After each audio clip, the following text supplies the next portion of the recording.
on my way to Charlottesville, and I'm going to do a tasting at the winery that Dave Matthews and his wife owns.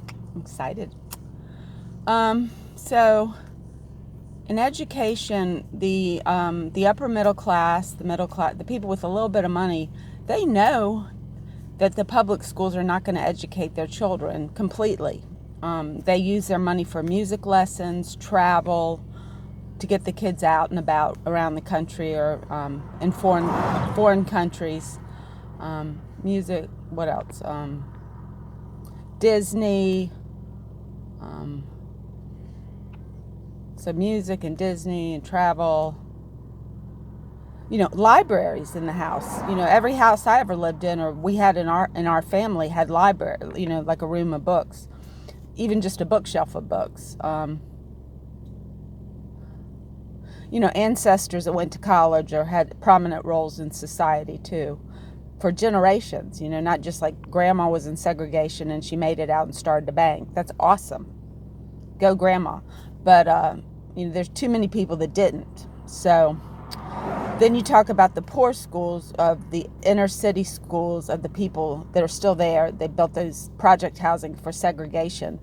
And it's just a dirty cloud of difficulty. And so my ideas was to get the activities and the education from the activities to have school clubs after school.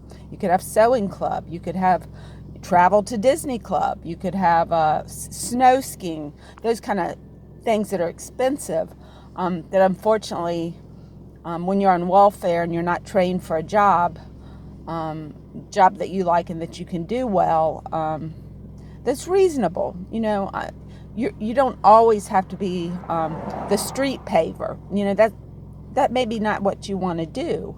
I did meet a guy that wanted to go to art school, and he's like, I hate this job. And he's got 4 beautiful kids, and he lives in Gilpin.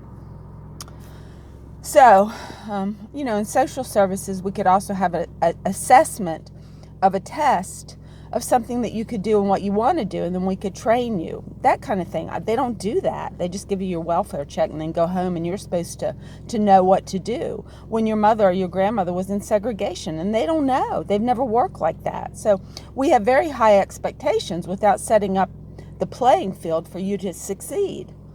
But schools are, especially in the poor inner city neighborhoods where your family doesn't have the money to, say, buy you a flute or a guitar and pay for lessons, and then the schools aren't doing it that much.